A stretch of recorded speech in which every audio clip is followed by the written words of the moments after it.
Hi, this is Sandy Adams with Chapter by Chapter. We're encouraging people to read a chapter of their Bible every day. Here's a 90-second summary from 2 Corinthians. This is episode 2.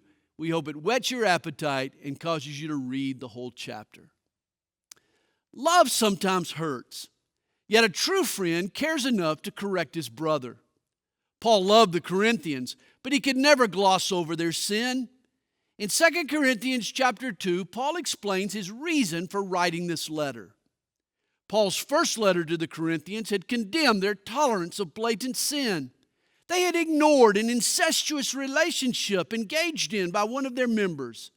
The guilty parties had flaunted their sin under the church's nose. Paul had instructed them to excommunicate the culprit in hopes that he would learn a lesson and repent. The Corinthians were obedient. Paul's plan resulted in restoration. Church discipline is no fun to enforce, but it's God's remedy for rebellion.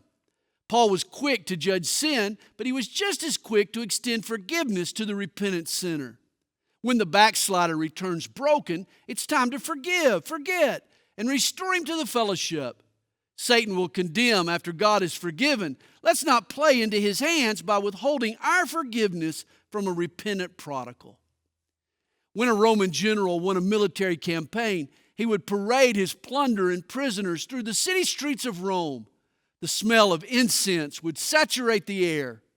By the fragrance, everyone would know that their hero had returned. Well, Paul sees believers as part of Jesus' victorious procession. We are his prisoners and plunder.